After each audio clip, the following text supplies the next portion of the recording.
ഖരമാലിന്യ സംസ്കരണ പ്ലാന്റിൽ നിന്നുള്ള ദുർഗന്ധത്തിന് പുറമെ വവ്വാലുകളും ശല്യവും മൂലം പൊറുതിമുട്ടിയിരിക്കുകയാണ് പ്രദേശവാസികൾ. നഗരസഭ 5-ാം വാർഡിലെ നിവാസികൾക്കാണ് വവ്വാൽ ശല്യവും ദുരിതം വിതയ്ക്കുന്നത്.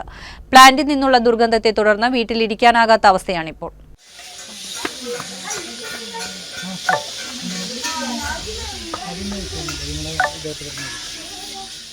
ഈച്ചശല്യത്തെ തുടർന്ന് ഭക്ഷണം പോലും കഴിക്കാനാകില്ല. ഇതിനു പുറമെയാണ് ഇപ്പോൾ വവ്വാലുകളുടെ ശല്യവും. 1 വർഷം മുമ്പാണ് പ്ലാന്റിലെ വലിയ മരങ്ങളിൽ വവ്വാലുകൾ തമ്പടിച്ചു തുടങ്ങിയത്. 100 കണക്കിന് വവ്വാലുകളാണ് ഇപ്പോൾ ഇവിടുത്തെ വലിയ മരങ്ങളിൽ ചേക്കേറിയിരിക്കുന്നത്. രാവിലെയും വൈകിട്ടും ഇവയുടെ പറക്കലും ശബ്ദവും ഇവിടുത്തുകാർക്ക് ദുസ്സഹമായി മാറിയിട്ടുണ്ട്. പകൽ സമയങ്ങളിൽ പോലും വീടിനുള്ളിലൂടെ വവ്വാലുകൾ പറന്നു നടക്കുന്നതും പതിവായി മാറി. വവ്വാലുകൾ കാഷ്ടിക്കുന്നതിനെ തുടർന്ന് പ്രദേശത്തെ വാട്ടർ ടാങ്കുകളെല്ലാം മൂടിക്കെട്ടിയിരിക്കുകയാണ്. നിപ്പ പോലെയുള്ള രോഗങ്ങളെ ഭയന്ന പ്രദേശവാസികൾ വീട്ടുപറമ്പിലെ വാഴയും ഫലവൃക്ഷങ്ങളും വെട്ടിമാറ്റി. കുറച്ചു നാളുകളായി കുട്ടികൾക്ക് പനി ബാധിക്കുകയും പിന്നീട് വയറിനുള്ളിൽ ഇൻഫെക്ഷനാകുന്ന തരത്തിലുള്ള രോഗങ്ങൾ വരികയും ചെയ്യുന്നുണ്ട്. പ്രദേശത്തെ പല കുട്ടികളും ഈ രോഗത്തിന്റെ ചികിത്സയിലാണ്. ഇത് വവ്വാലായിട്ട് ഇപ്പോൾ 2-3 പ്രാവശ്യം എൻ്റെ മോൻ തന്നെ ആശുപത്രിയിൽ പനിയായിട്ട് കൊണ്ടുപോയി വന്നു. ഈ H1N1 പോലെ 2 പ്രാവശ്യമായിട്ട് എൻ്റെ കുഞ്ഞേ മോന് വന്നു. ഇവിടുത്തെയുള്ള കുട്ടികൾക്കൊക്കെ ഇതിങ്ങനെ പടർന്നുകൊണ്ടിരിക്കുകയാണ്. വെള്ളം പരിശോധിക്കാൻ കൊണ്ടുപോയി ഇതുവരെയായിട്ടും റിസൾട്ട് ഞങ്ങൾക്ക് തന്നിട്ടില്ല.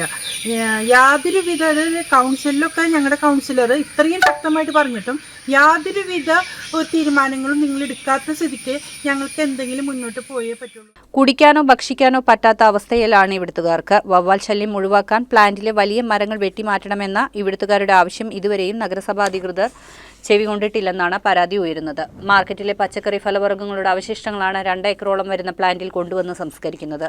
25 വർഷം മുമ്പ് ആരംഭിച്ച പ്ലാന്റിൽ ഇപ്പോഴും പഴയകാല സംവിധാനങ്ങളാണ് സംസ്കരണത്തിനായി ഉപയോഗിക്കുന്നതെന്ന് നാട്ടുകാർ പറയുന്നു.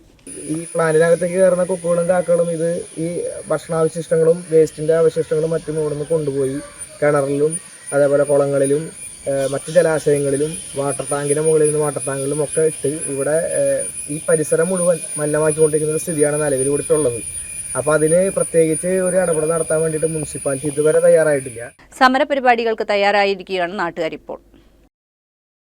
മൈജി എപ്പിക് ഷോറൂം ഇപ്പോൾ മെറൈൻ ഡ്രൈവിലും. കൊച്ചി ഇതുവരെ കാണാത്ത എക്സ്ട്രാ ഓർഡിനറി എക്സ്പീരിയൻസുമായി മൈജി എപ്പിക് ഷോറൂം ഇപ്പോൾ കൊച്ചി മെറൈൻ ഡ്രൈവിൽ. ഇതൊരു ടെക് യൂണിവേഴ്സ് ആണ്. കണ്ടറിയാനല്ല, അനുഭവിച്ചറിയാൻ ഒരു എക്സ്പീരിയൻസ് ഡെസ്റ്റിനേഷൻ. ഹോം അപ്ലയൻസസോ ഗാഡ്ജറ്റ്സോ ഏതായാലും നേരിട്ട് കണ്ട് ഉപയോഗിച്ചു നോക്കി പൂർണ്ണ സംതൃപ്തിയോടെ മൈജി എപ്പിക് ഷോറൂമിൽ നിന്നും പർച്ചേസ് ചെയ്യാം. കേക്കും തന്തൂരി ചിക്കനും വരെ ഓവനിലും എയർ ഫ്രയറിലും ഉണ്ടാക്കി നോക്കാം. തുണി അലക്കി നോക്കി വാഷിംഗ് മെഷീൻ തിരഞ്ഞെടുക്കാം. ഗെയിംസ് കളിച്ചു നോക്കി ഗെയിമിംഗ് ലാപ്ടോപ്പും ചൂസ് ചെയ്യാം. അയൺ ചെയ്ത് നോക്കി അയൺ ബോക്സ് വാങ്ങാം. അടുക്കളയിൽ അരയ്ക്കാനുള്ളത് അരച്ചു നോക്കി മിക്സർ ഗ്രൈൻഡർ സെലക്ട് ചെയ്യാം. നിങ്ങളുടെ ഡ്രീം കിച്ചൺ പ്ലാൻ ചെയ്യാൻ ഷോറൂമിലെ ബിൽറ്റ് ഇൻ കിച്ചൺ കാണാം. വിവിധ രാജ്യങ്ങളിൽ നിന്നുള്ള മനോഹരമായ ക്രോക്കറി ഉൽപ്പന്നങ്ങൾ പരിശോധിച്ച് ഇഷ്ടപ്പെട്ടത് ചൂസ് ചെയ്യാം. MyG epic showroom now at marine drive. Extra ordinary shopping experience ഇപ്പോൾ കൊച്ചിയിലും. MyG future EPIC store now at marine drive. More than a store, an experience.